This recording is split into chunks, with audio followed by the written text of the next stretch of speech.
Have you ever had somebody betray your trust or do something that you were unhappy about and they came to you with an apology and you had to make the decision to forgive them? What did you do? Did you forgive them? And how much of a process was it? Hi, my name is K.A Bloch, and I am the award winning poet and author of 4 books that consist of poetry and prose. My channel is called The Practical Poet, and each week on my channel, I feature a different video poetry reading from one of my 4 books, or maybe even some new material. And this week's featured poem is a poem called Forgiveness. And this is a poem from my 3rd book called Gather Seeds of Hope. And this poem, I'm just going to adjust the camera because I feel like I'm a wee bit too high there. This poem is actually a flip side of a poem that I posted last week in my channel, a video poetry reading of a poem from my 2nd book. And that poem is called Humble Pie. And Humble Pie was written from the perspective of the person that did the bad deed. They said something inappropriate to somebody and they had to go to them with their, hat in hand, basically, and make an apology and hope that the person forgave them. In this poem, it's the flip side of that. So this is the person that was wronged, and they have somebody come into them to make an apology for something that they did or they said, and they have to make the decision whether or not they should forgive them. And it's a process, as you'll hear in the poem. And if you stick around for the poetry reading, and I sure hope that you do. So forgiveness is the topic of the video this week. And, I know that there's different levels of forgiveness. I know that, hey, I slept with your husband deserves a lot more forgiveness than I'm sorry I forgot your birthday. And so there's different levels of forgiveness. There's different steps that have to be gone through, depending on how big the forgiveness is or how much it's weighing on you. And how you respond, there's no right or wrong. It's what works for you. And there's a lot of reasons why people choose not to forgive somebody. Some of those reasons are I've gone through this too, when I've been kind of waiting for somebody to make an apology, and then they do, or sometimes they don't. Let's face it, sometimes people are oblivious that they've hurt you, and you're the one holding the grudge, and they have no idea. They're going about their life, and they're just living out their days, and you're the one that keeps ruminating about it, and they don't even know that they hurt you. And sometimes you have to be the one to approach them, and you have to be the one to say, hey, you did something, or you said something that really hurt me. And sometimes, especially those like myself who are non-confrontational, I tend to avoid it, and sometimes I just have to let it go. I either have to make the decision that I'm going to forgive them and I'm going to move on, or I have to confront them. And most of the time, it's easier, to be honest, just to make the decision to forgive and move on. But do we ever really move on? Doesn't it just kind of linger in our brain? Doesn't it kind of just circle through our mind? Like are always kind of aware of it if we don't go to the person and let them know. So I think there is a little bit of closure or a little bit of resolution if you do find the courage or the opportunity to go to the person and let them know how much they hurt you. But again, I'm guilty of it myself. We don't always find the will to do that, and sometimes we just have to move on. So if the person is aware, though, that they hurt us and they come to us and they say, hey, I'm really sorry that I did this or I said this. And then, the ball is kind of in our court. We have to decide how we're going to respond to their apology. And we may not be ready to forgive. We may still be so hurt or so upset. We may not have moved through the stages of forgiveness. In my latest book called Sow Seeds of Wisdom, there's a poem in here called the thing about betrayal. And that talks about somebody that was really wronged with an affair, and how this person had to move through the different stages, kind of like how we move through the different stages of grief.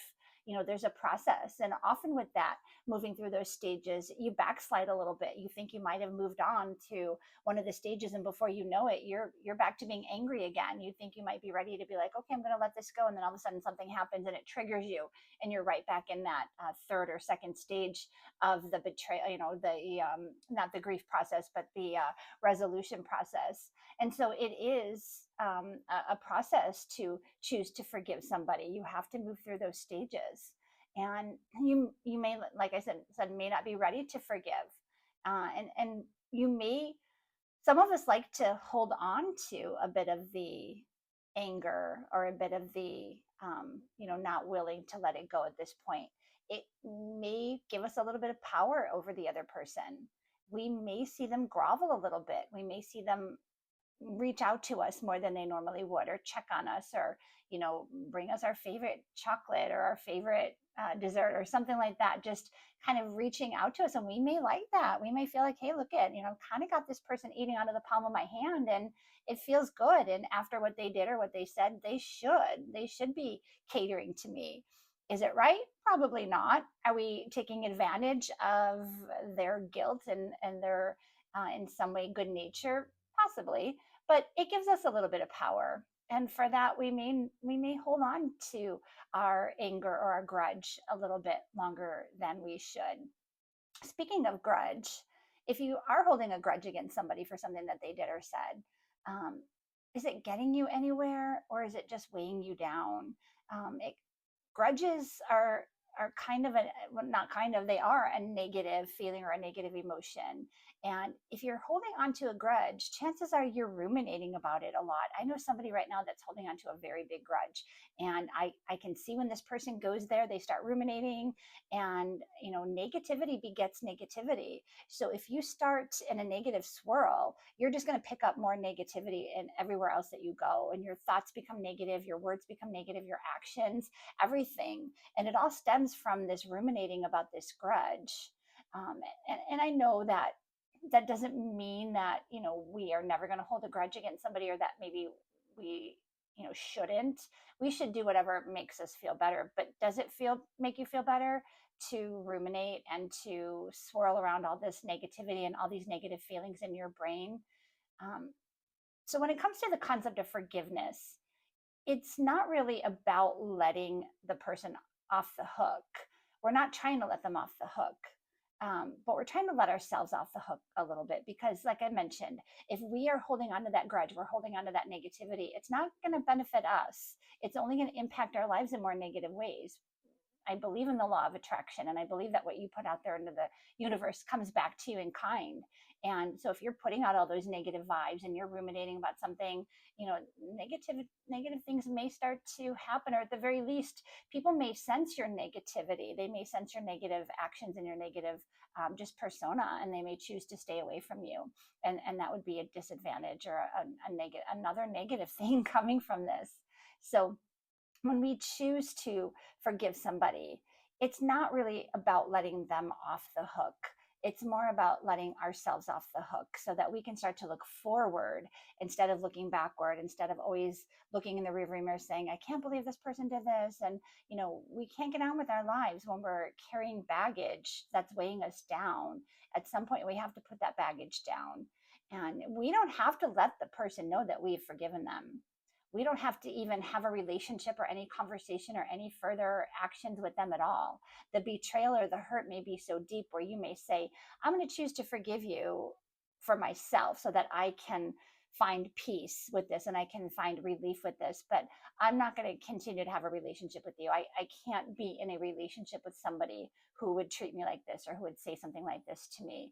And so you may not even let the person know that you have forgiven them. You may just make peace with it, move on, and cut them out of your life, if you will. So I actually came across a quote recently that I think sums this up perfectly. It's in really big font, so I don't even have to put my glasses on here. But this quote is from John Lockwood Huey. I hope that I'm saying that right. It's Huie, is the spelling of his last name. And the quote states, forgive those who have injured you, not because they deserve your forgiveness, but because you can never be happy until you release your anger and grant forgiveness. And that's what I was just talking about. And then just underneath that, it states, this quote from Huey highlights the rewards of forgiveness. However, this is important. However, note that the quote does not say anything about pursuing a relationship with the person you're forgiving. And that goes back to what I was just talking about how you can choose to forgive somebody for your own peace of mind, for your own life, so that you can get on with your life. But you don't have to continue to have a relationship with that person, especially if they did something really terrible to you. Why would you want that person in your life? I mean, some people are family, right? And I understand we can't just go around cutting people and family and stuff out of our lives, but sometimes we have to make a choice to distance ourselves or limit our relationships, or maybe decline some invitations that they might throw out because we just don't have that good natured feeling towards them any longer. So without further ado, I'm going to go ahead and get into the video poetry reading of the poem Forgiveness. I'm going to go ahead and put my glasses on, take a quick sip of tea. We have a beautiful day here today. 77, but very windy. So it is a nice day, and it's Friday, which makes it even better. So I'm just going to go ahead and get into the video poetry reading. Again, this is from my third book called Gather Seeds of Hope. By the way, this is the only one of my books that's available in a nice hardcover. You can find links to all of my books along with the video poetry reading, the written format of the poem that I'm going to read, on my blog, which is called thepracticalpoet.com. And then there are tabs there for blog or tabs there for books where you can find the links to all of my books. So I hope that you check it out. So with that, without further ado, here is the video poetry reading of Forgiveness. It's a little bit longer, so I hope that you settle in. Forgiveness is a choice. Of course, I know that's true. But how on earth can I allow myself to forgive you? I feel as though if I give in, I'm allowing for your action. This is where my pride steps in, to not give you satisfaction. I know you hurt me with the words that slipped your tongue. You tried to pull them quickly back. You tried to cut and run. But you saw my face, my disbelief. I couldn't fathom what I'd heard. How can someone cut another with the spoken word? The cut ran deep and opened wide. I could not stop the bleed. I saw your face, the look of shame, the way your eyes did plead. You rushed in with apologies, but it was just too soon. I needed to protect myself, lest you infect the wound. I know you had regrets. They were written on your face. I told you we'd discuss it at some other time and place. For I needed time to cool off, time to analyze how someone I love so much could so harshly criticize. You tried to reach me more than once, but I did not want to hear it. Your action caused a ripple effect and damage to my spirit. The stress that this is causing is destroying me inside. I cannot concentrate, and part of me has died. I don't like how I'm feeling as I battle with this depression, or how my mood will shift and I'm tamping down aggression. I know I'm not alone. I know you suffer too.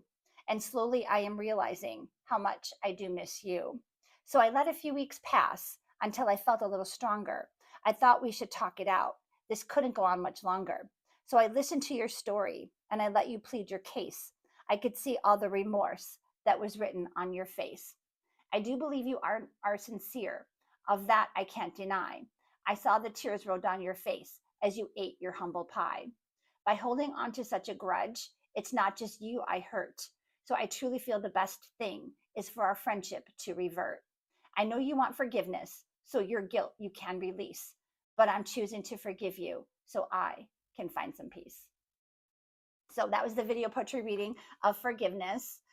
Again, the person went through the stages. They went through the process of trying to decide if they were going to forgive this person. They let a few weeks pass. They took a little time for themselves. And then they realized that they really kind of missed this person and that they wanted to patch up the relationship. And like I mentioned, that's not always the case. That is a decision that you have to make. If it's a forgivable offense or not. Like I mentioned in the beginning, there are bigger offenses. If it's just somebody that said something that maybe they didn't mean, or was taken out of context, that might be easier to forgive than somebody who really, really stabs you in the back and betrays your trust, and that may be a person that you choose to walk away from. So I'm glad that the people in this poem were able to reconcile. If you are familiar with humble pie, and I will link that video poetry reading below along with the link to my blog so you can read that poem, you might notice some parallels in here. There's a little bit of talk of the wound, and in humble pie, the person realizes that remorse has rushed in to try to bandage up the wound. And then in here, there's a couple mentions of the wound. So the person felt like they were cut, and they felt like they were bleeding from the words that this other person had said to them. And that's often how we feel. We feel like we've been stabbed. We might grab our heart and say, oh my gosh, how could you do that to me? Or how could you say that? And it almost does become a bit of a wound. And then at the very end of the poem, the person says, I know that you want me to forgive you. I understand that, but I'm going to forgive you for myself. I'm going to forgive you so that I can find some peace and that I can find some joy and happiness and get back to my life. And so, like I mentioned, it is a process going through the different stages of forgiveness, and you can hear that in this poem. In Humble Pie, you can really hear the person that is, trying to make the apology, hoping that the person will forgive them. And so I'm glad that they were able to reconcile and move on with their friendship. So when I think about forgiveness, one of my favorite shows, just to wrap this up, is Sex and the City.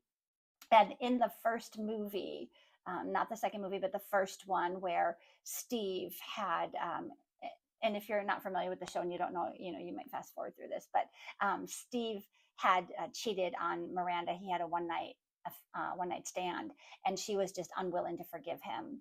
And it had dragged on for quite a while, and it was starting to really impact, all the relationships. And they, Carrie and Miranda, were sitting in a taxi cab one night, and I think it was raining and the meter was running, and they're just sitting parked, and the cab driver is just sitting there, and he's trying not to listen to their conversation, but Carrie is really trying to convince Miranda to forgive Steve, and Miranda is just not hearing it, and she said something to the effect of, well, why should I? And Carrie said, it's forgiveness.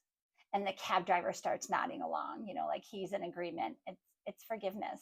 And I think we'll go ahead and sum it up with that. Sometimes it's just forgiveness, and it's for yourself. It's for the betterment of your life. And who knows, maybe if you forget, when you choose to forgive the person and you go to them, and maybe it'll lead to some deeper conversations, and it'll strengthen your bond and strengthen your relationship and your friendship. I mean, that is the best possible outcome that you can hope for. So with that, I'm going to leave you. It is Friday, so I am off to kick off the weekend with a little bit of wine and some cheese and a beautiful day out there. So, but we're supposed to have snow on Sunday, so it's very short-lived. So I hope wherever you are that you are having a wonderful weekend.